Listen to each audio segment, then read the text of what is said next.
Hello everyone, welcome back. In this session, I will talk about another case study of sustainable tourism development, over-tourism in Venice, Italy. Made a World Heritage Site by UNESCO in 1987, from 2016 Venice has become a candidate for heritage in danger. This lesson presents the current tourism situation and problems in Venice, and specifically to analyze how the island and its lagoon are being affected by over-tourism, and provides some management suggestions. There are 4 topics in this video. 1. Tourism resources in Venice. 2. Tourism demands in Venice. 3. The sociocultural, economic and environmental impacts of over-tourism in Venice. 4. Finally, some management suggestions. First, where is Venice? What are its tourism resources? Venice, known as the City of Canals, the floating city in Serenissima, is arguably one of Italy's most picturesque cities and the world's most attractive destination. It is endorsed with significant natural, cultural and historical beauties with over 1,600 years of existence. However, with over-tourism as double-edged sword, a small city like Venice experiences dire consequences in its social sector, quality of life for the local population and its environment. Located in the region of northeastern Italy called Veneto, Venice is the capital of Veneto. This city is unique because it is sited on Venetian Lagoon in the Adriatic Sea with a group of 118 small islands. Venice is the largest island with a size of 156.9 square kilometers. But the surface of the city of Venice is slightly below 8 square kilometers, about twice as big as Central Park in New York. It has a humid subtropical climate with cool winters and very warm summers. It is an all-year-round tourist destination. The city in its entirety is listed as a World Heritage Site, along with its lagoon. It is renowned for the many waterways, canals and bridges, its architecture and artworks, its history of symphonic and operatic music and its festivals. Tourism is the most important industry in Venice, attracting over 20 million tourists annually. The Venetian Lagoon is an enclosed bay of the Adriatic Sea, in which the city of Venice is situated. Lagoon means in the Italian and Venetian languages an enclosed, shallow embayment of salt water. The lagoon was formed about 6,000 to 7,000 years ago, when the marine transgression following the Ice Age flooded the upper Adriatic coastal plain. Gondolas are one of the most iconic symbols of Venice. For centuries, the gondola was a major means of transportation and the most common watercraft within Venice. In modern times, the boats still do have a role in public transport in the city, serving as small ferries over the Grand Canal. At one time, the city was home to around 10,000 gondolas, but nowadays this number is nearer to 400. Stripes of the gondoliers are an important Venetian icon and remind us of a glamorous lifestyle. In 2020, Venice is applying for its famous wooden gondolas to be given World Heritage status, amid fears that the centuries-old tradition of crafting might be threatened. Piazza San Marco is the main public square in Venice. The eastern end of the piazza is dominated by St. Mark's Basilica, the most famous of the city's churches. Next door to the basilica is Doge's Palace, once the seat of the Venetian government. St. Mark's Square is a hub of activities, festivals, events and concerts. The Rialto Bridge is the oldest of the 4 bridges spanning the Grand Canal in Venice. It is the true heart of Venice. Now it is the iconic tourist attraction of the city. The bridge is 7.5 meter high at the arch that has been supporting the bridge for over 400 years. The Fondaco dei Turchi is a Veneto Gothic-style palazzo, later on named as the Turks Inn, on the Grand Canal of Venice. It was described by Augustus Hare in the 19th century as a Byzantine palace of the 9th century, and one of the earliest buildings, not ecclesiastical, in Venice. Today, the area houses the Natural History Museum of Venice. Venice is also known for its humble labyrinth of narrow streets, laneways and alleys. Getting lost in the city's maze-like streets is a rite of passage for visitors. If you aren't claustrophobic, make your way to Calle Varisco in the Cannaregio district. At just 53 centimeters wide, this is the narrowest street in Venice and Europe. Teatro La Fenice is an opera house in Venice. It is one of the most famous and renowned landmarks in the history of Italian theatre and in the history of opera as a whole. In the 19th century, La Fenice became the site of many famous operatic premieres at which the works of several of the four major bel canto-era composers Rossini, Bellini, Donizetti, Verdi, were performed.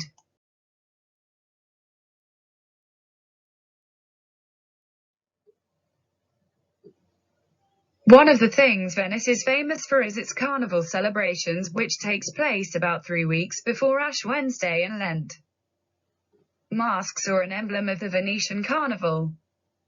Back in the day, masks protected your identity and social status, meaning people from different social standings could socialize with each other without being judged.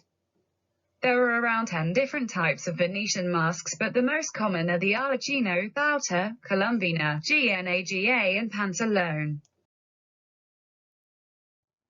Venice has the oldest international film festival in the world. In 1932, the Esposizione d'Arte Cinematografica was added to the 18th edition of the Venice Biennale. The idea was to enrich the public arts forum with screenings of Italian and international cinema. The festival is held in late August or early September on the island of the Lido in the Venice Lagoon. A SWOT analysis highlights the key strengths, potentials, and weaknesses of Venice as a tourist destination. Strength. Venice is one of the most famous Italian cities and it is listed on UNESCO's World Heritage. It has a wide range of tourist resources and a great variety of tourist services, accommodation, restaurants, travel agencies, tourist guides, shops, etc. Weaknesses. Morphology. Venice has more than bridges connecting the islands, and can thus be difficult to visit for people with reduced mobility, the elderly, etc. Value for money. Venice is considered an expensive city by many tourists. Opportunities. Venice has one of the most important ports in the Mediterranean for cruise tourism. The Venice Lagoon is home to an important ecosystem. Threats. Flood threat. The city is threatened by flood tides from the Adriatic Sea between autumn and early spring. Venice has several problems related to mass tourism, depopulation of the historic city, overcrowding of public transport, and environmental issues. Let's have a look at the tourism in Venice from the demand side of it. Tourism is vital to the city's survival. Tourist arrivals in Venice increased steadily since 2000, reaching 5.523 million in 2019. Tourist overnight stay doubled from 2003 to 2019, making it the second leading Italian municipality by number of overnight stays. But the number of tourist arrivals in Venice decreased sharply in 2020 due to the impact of the coronavirus pandemic.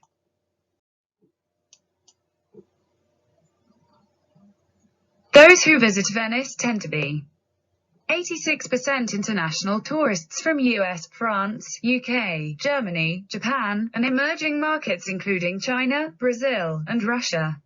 In 2019, the United States was the leading international tourism market in Venice. It attracts 70% newcomers and 30% repeaters. Average length of tourist stay is about 2 days. They tend to do sightseeing and Venice is an all-year-round destination, less affected by seasonality. Unlike many other destinations, the majority of the tourists are the two types: day trippers and overnighters. Nearly half of the visitors are day trippers, but they do not contribute as much as expected to Venice, but cause much problems. Overnighters are any person who stays for one or more nights in the city. These tourists are favored because they represent 20% of tourism, but contribute 80% of the tourism industry's revenue. The city has a plethora of access points and methods of transportation for entering the city.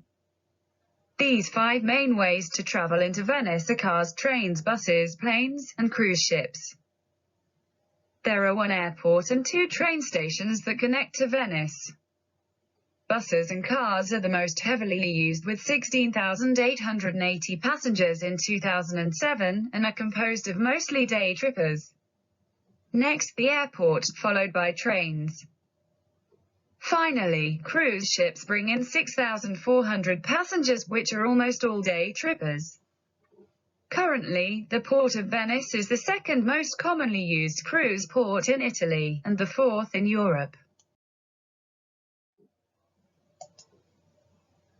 In 2017, cruise tourism alone brings an average of €426,500 each day to Venice. Although tourism has brought huge direct benefits to Venice, created jobs, generate revenues, and the construction of local infrastructure, and benefits Italy's national GDP. Many residents feel as though tourists can be a nuisance. So why don't local people like tourists? Because Venice is engulfed by over-tourism. Over-tourism is not new in Venice. UNESCO has frequently flagged up to the damage being done to this World Heritage Site. Back in 2014, it told Italy it had until 2016 to act or plan effective sustainable action on a list of concerns and poor management.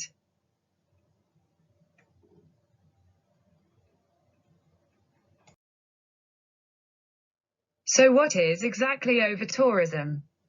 According to Responsible Travel, over-tourism is a tourist activity that diminishes the quality of life for local residents and creates a negative experience for visitors.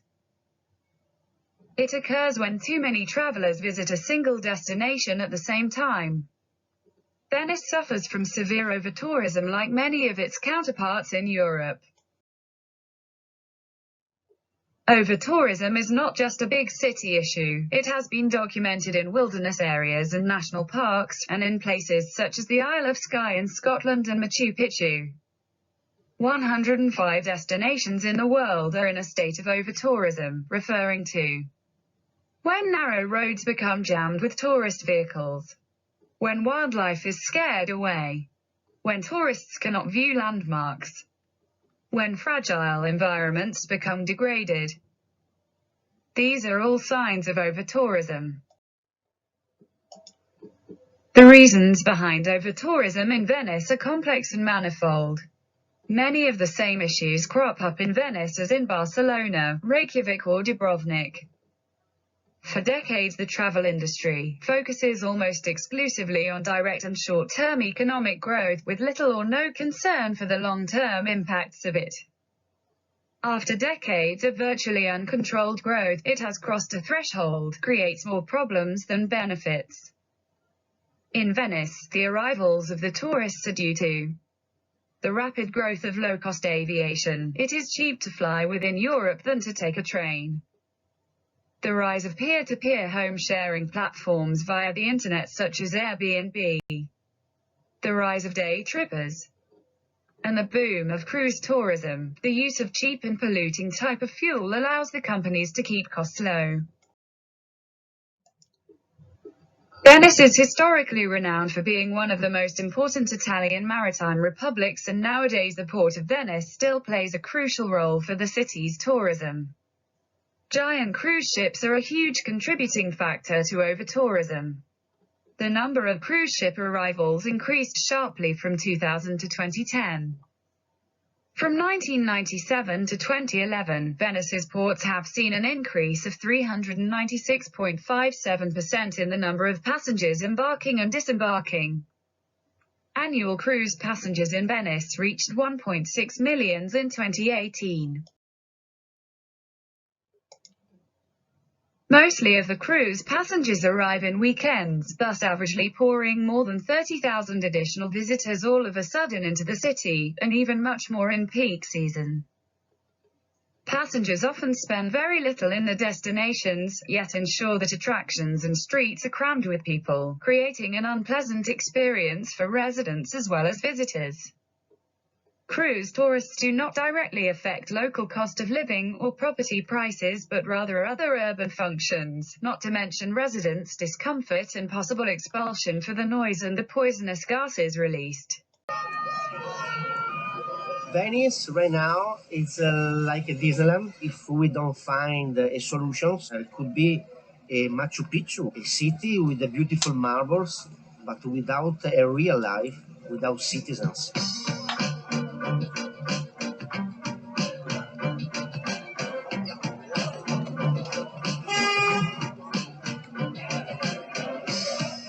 Beep, beep.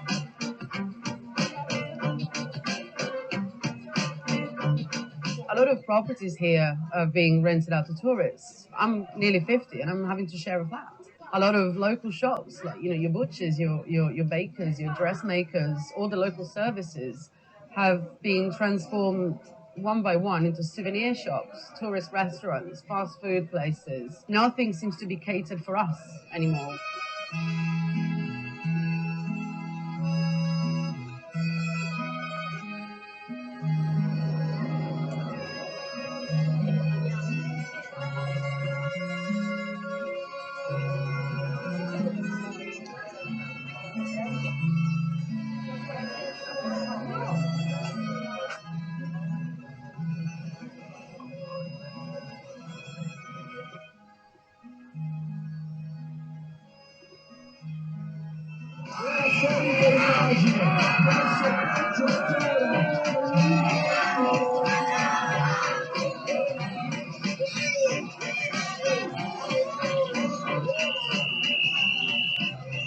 It's not only because they bring to the city more than 1.5 million of tourists every year, but you can immediately perceive the fact that they are totally out of scale. So they have become a symbol for the struggle to save Venice.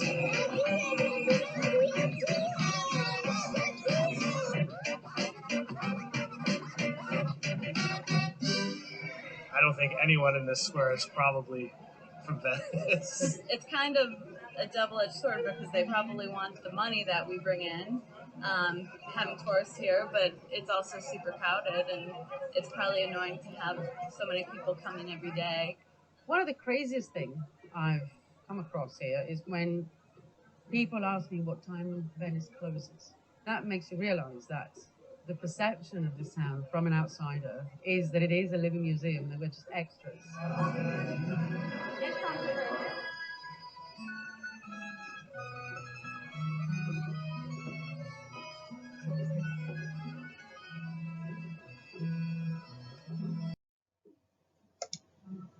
Using the framework of triple bottom line framework, we examine the specific negative impacts of over-tourism from the three dimensions: sociocultural, economic and environmental. The major negative economic impacts in Venice are threefold: over-dependent on tourism, change of its commercial structures, inflation and the increase of cost of living and property price. The first one is abundantly clear during COVID-19 pandemic. International flights almost immediately started to decrease with the full bans in travel and tourism. Venice as a mass tourist destination is brought on its knees. An emptied city also brought out many unemployed or underemployed people, with a ripple effect. The economic depression is not limited solely to the travel and hospitality industry. The second one is the change to the city's commercial structure. This means that many of Venice's facilities, amenities are set up for the need of tourism. There is a decline in urban services for the residents such as postal and delivery services. Many retail stores are being replaced by tourist souvenir shops.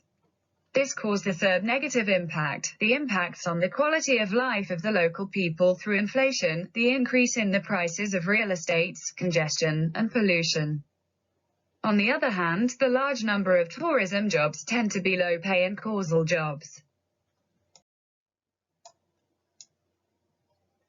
Some significant places, such as Teatro Italia and Cinema Rossini Cultural Palace, are now hosting grocery stores, and the former headquarters of the postal services at the 13th-century Palace Fontego dei Tedeschi alongside the Grand Canal has been transformed into a luxury mall.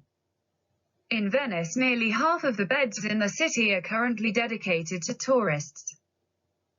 Restaurants had a plus 160% growth between 2008 and 2019, usually replacing regular shops and workshops. Airbnb makes the situation worse. Venice ranked 4th in the list of Italian cities with the highest number of Airbnb listings as of November 2019. Property owners convert what could be family homes and lower-income rentals into lucrative holiday accommodation. It's driving up the cost of housing and means only the very wealthy can afford to live here. As the home share concept becomes ever more commercialized, the demand for apartments means that rents are pushed up, and local people are pushed out. 2. Sociocultural impacts. Many of these typical mass tourism concepts can be applied upon Venice, including touristification, Disneyization, gentrification, lowering housing supply by increasing rents and real estate prices, lowering quality of life for local residents, museumification of Venice, tourist pigeon culture. Disneyfication is a term which describes the transformation of something, usually society at large, to resemble the Walt Disney Company's theme parks. People only go to Venice for the purposes of tourism, not to actually visit the city. They don't actually experience all that Venice has to offer, they come quickly and leave shortly. Museumification refers to turning a living city into a dead city. Or, in some cases, turning a free space for locals into a commodity for tourists. Venetians do not want to live in their own city anymore, and they are moving to the close Mestri. Because of this abandonment, and at this rate, Venice is quickly becoming museum city. The syndrome Venice has tells a reality in many cities. Economic power preempts urban social needs, which is called the Venice gentrification. It refers to a process of changing the character of a neighborhood through the influx of more affluent residents and businesses. Gentrification has done its part in displacing the community that once called Venice home. Tourists are not allowed to feed pigeons in St. Mark's Square anymore. Feeding pigeons has encouraged a lot of pigeons to visit the square. Unfortunately, their acidic bird droppings are damaging the brickwork and marble. They also peck at nooks and crevices on buildings.